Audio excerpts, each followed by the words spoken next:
Thanks for joining us today, guys. Today's topic can be summed up in 3 simple words: loud guns suck. Hiram Percy Maxim figured this out back in 1902, and by 1909 he had released the first commercially available silencer. And of course, since Hiram called it a silencer, I prefer to call it one as well. Although today, you'll probably hear me use some other terminology and some slang. I use the word can a lot when it comes to silencers. So let's get started. So obviously, you're watching this video, and that means you might just be thinking about getting a silencer. Well, let's talk about that real quick. Let's give you the legal ramifications for not doing it the right way, and of course, the pathway to doing it legally. Before we start Silencer 101, hit like and subscribe to the channel. We really appreciate your input too. If you've got any tips or comments, please leave them in the comment section below. Silencers, just like short-barreled shotguns and short-barreled rifles, became regulated by the National Firearms Act of 1934. So, in order to purchase one, there are some very specific requirements that you have to meet. To legally purchase a silencer, you've got to be at least 21 years old, or in the case of an individual transfer, 18 years old. You have to be able to pass a background check, fill out a Form 4, you have to be a legal citizen of the U.S., and of course you also have to live in a state where it's legal to own a silencer.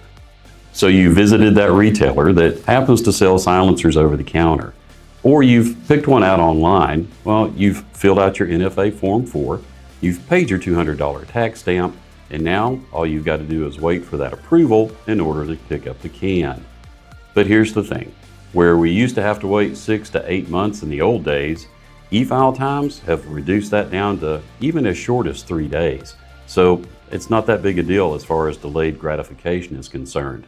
You can pretty much select a can, purchase it, and pick it up within the same week.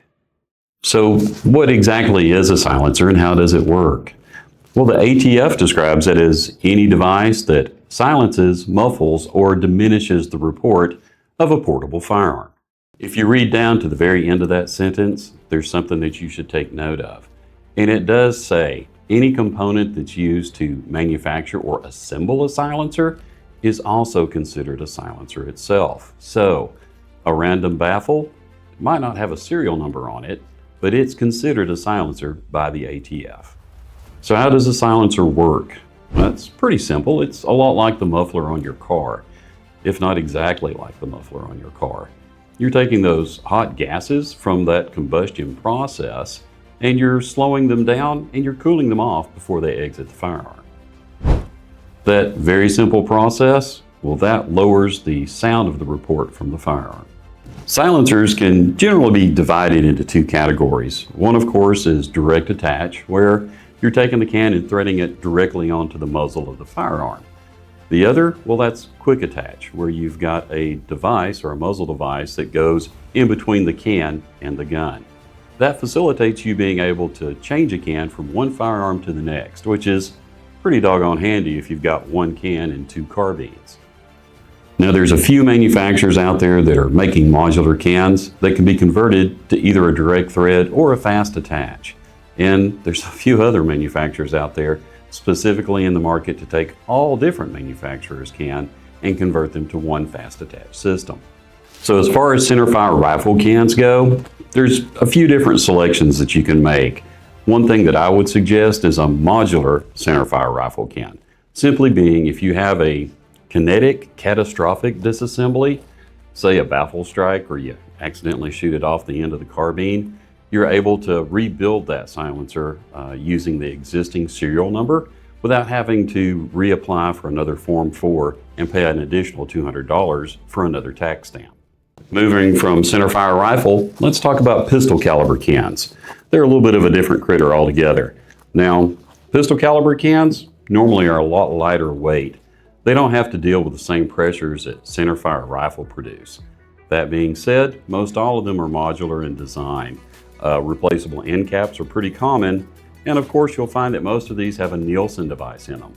The Nielsen device, well, it's a simple piston that when the can is pressurized, it imparts some momentum on the end of the barrel to allow it to unlock and chamber the next round, improving the reliability of the handgun with the can on the end. Now, there's some instances where you will actually not want a Nielsen device. Pistol caliber carbines, that's a primary exception to this. So a pistol caliber carbine is a fixed barrel. Removing the Nielsen device piston or the spring within the piston is pretty simple. Once you remove the piston itself, remove that spring and replace it with a spacer. Reinstall the piston and then reinstall this assembly on the end of the can. That allows you to install this on a pistol caliber carbine or a fixed barrel pistol. The reason why you want to do this is pretty simple. That Nielsen device, well, that's hammering the end of those threads. With a pistol caliber carbine and it not moving around, you can possibly damage those threads and make it pretty difficult to remove the can once you're ready to remove it. You know, the next innovations in the silencer world are going to come from additive manufacturing. You know, somebody can design a pretty complex baffle stack and 3D print them where it would be darn near impossible to do it in the regular machining world. Now, I encourage you guys to keep an eye on that because I think our next big innovations and our next big performance improvements are going to come from that area. So I'm getting closer to convincing you to spend that $200 on the tax stamp and buying the can, but now you need to know what the real benefits are. Well, the first most obvious benefit is to be able to protect your hearing. Now, yeah, we've got expensive earmuffs and foamies and all of these other things, but honestly, every car has a muffler. A gun needs to have a can on it, just the same. So think about it this way. You can protect your hearing and have a much better range day just by putting a can on the gun. The second thing, if you're a hunter, when you're walking through the woods, you're not wearing ear protection. I guarantee you'll have the best experience the first time that you go hunting with a can on the end of your hunting rifle. Another great thing, when you're introducing someone new to the shooting sports, putting a can on the gun absolutely reduces recoil and reduces that noise, making the whole experience far less intimidating. And going back to that hunting point that we made just a minute ago, so many predator hunters are out at night using thermals and night vision. You really want to reduce all the flash signature at the end of the muzzle. The silencer is the perfect tool for the job. So what are some myths and some things that you need to know? Well, let's dispel the very first myth, and Hollywood is the one that did this to us. Silencers are silent. Well, no, they're not. Now, you can get a rimfire bolt gun with subsonic ammo to be pretty doggone quiet, but you're not going to ever get anything movie quiet the way that we see it on the big screen. So while we're on the subject of noise, let's take a 2-minute break and talk about something that's pretty interesting. Shooting a silenced gun inside a confined space versus outside of the confined space. A Mark 12 5.56 with a can shooting outside, you're probably pretty good with just foamies in. However, bring this gun inside a hallway, you have smoked your eardrums on the first round. Accuracy is another point that we should discuss. Adding a can to a centerfire rifle, well, you can usually adjust that point of aim and point of impact with your sights. However, with a handgun, you've got far less adjustability. What AAC has done, and for example on this, is you can actually rotate the Nielsen device around to help recenter that point of aim and point of impact. Another point that you need to be aware of, fast attach cans can spontaneously unattach. There's a couple of ways that happens. Of course, first, always inspect your mechanism. These will eventually wear out over time. Now, a little loose, what can happen is a baffle strike, or you're going to affect accuracy. Very loose, you can probably launch this can off the end of the gun, or even worse, explode the can, which is not good for any of your other friends that are on the shooting line with you. Also, for your first-time can owners, there's something that can happen that might cause you a little bit of concern, but it's nothing to worry about, and it's called the first round pop. When you put that first round, you're actually burning some of the oxygen that's been left on the inside of the can. After that first round, that little pop goes away and the noise actually quietens down. All right, so you're ready to pay that $200 tax stamp and fill out that Form 4. You got to select a can, and out of all the different manufacturers out there, pretty much all of them have cans that fall into 3 basic categories. rimfire, centerfire rifle, and handgun or PCC caliber cans. So with handgun or PCC cans, I always recommend to go a step higher as far as caliber is concerned. A 45 ACP can works just as good on a 9mm. Same thing for centerfire rifle. Yes, I've got a lot of cans that are 5.56 specific, but you can buy a 30 cal can and that'll allow you to grow a little bit, and they work nearly as well on a 5.56 rifle. So you want to grow to a 308 in the future, you've already got the can for it. Now rimfire cans, they come in a number of different varieties. The two basic kinds that I like are stackable baffles or modular cans. That way I can lengthen it for more silence, or if I need to shorten it up to make it a little more convenience to pack it away or put it in the case. Rimfire cans are like the gateway can.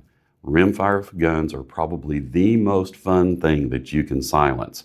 If you've got a 10-22, you need a can. If you've got a Ruger 22-45, you really need a can. Those two particular platforms are fantastic to silence, and I can't recommend that you get a rimfire can on top of all the others. And besides, they're usually less expensive because you're not asking a rimfire can to stand up to a whole lot of pressure. Now, sustained fire and barrel length. There's a couple of things that you need to take into account when you're talking about centerfire rifle cans.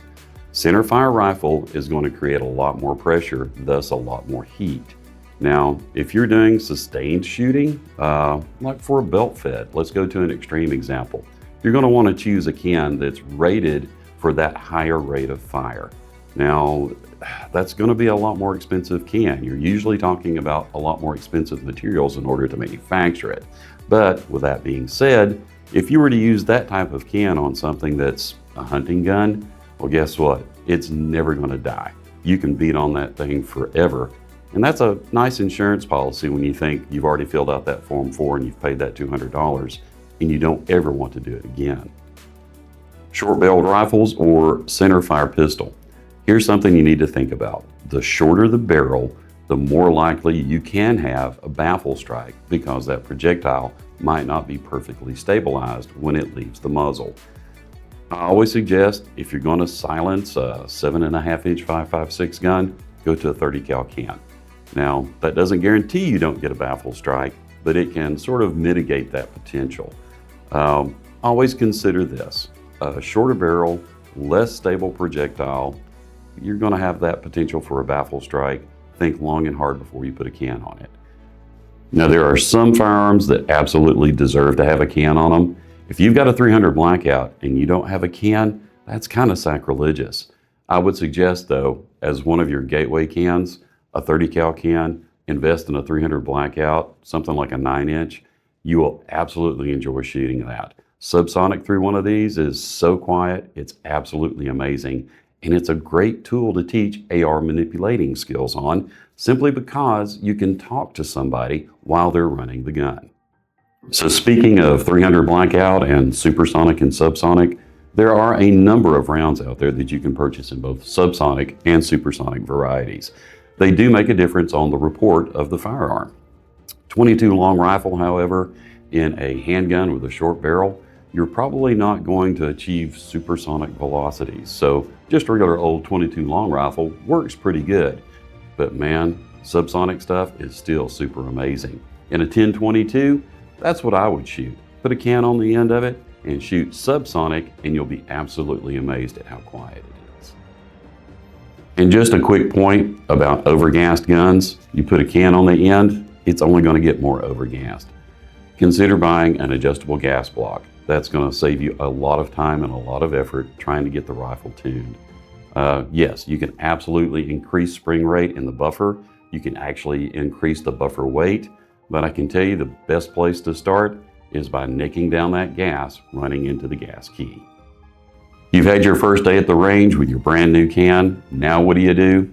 Probably need to clean it. Pistol caliber cans and rimfire cans. Oh my gosh, they are a pain in the butt to clean. But if you stay on top of it, it's a lot easier each consecutive time that you clean it. If you wait a long time, you're going to be miserable trying to get them apart. But here's a key to try to get them apart. What I do is I purchase a wooden dowel either from places like Home Depot or Lowe's, and I use that to drive the baffles out. The reason why you use wood, a lot of these cans will have aluminum baffles on the inside, and you don't want to distort or destroy those baffles whenever they're kind of locked in there from all of that carbon. There's a number of different cleaning additives out there. Select one that's in your budget that works for you, but here's some things to remember. Glove up. You're dealing with lead. You don't want that in your skin or to absorb, and don't eat your little Debbie snack cake while you're cleaning it either. Centerfire cans. Here's a great way. Take a tablespoon of water while you're at the range, dump it in the can, run 2 or 3 rounds through it, get it clean that way. The carbon will bond with that water or with the hydrogen on the inside, and that'll help pull some of that carbon out each consecutive time you shoot it. Just make sure that it's dry when you put it up. The reason being, if you put a can up and it is wet on the inside, some of these things will corrode and it'll make it miserable if you're disassembling it, especially a pistol caliber or a rimfire can in the future. So there's folks out there in YouTube land right now screaming, throw it in the ultrasonic cleaner. Well, here's a word of caution.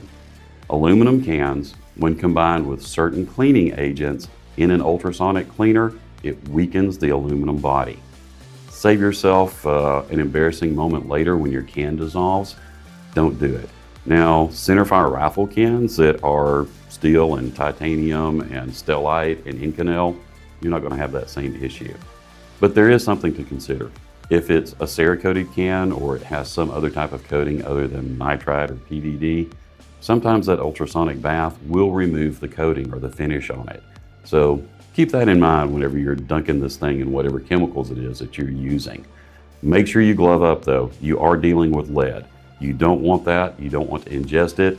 Leave your little Debbie snack cake in the kitchen while you're cleaning the cans in the garage. Another quick tip, keep your solutions in a heavy-duty Rubbermaid container.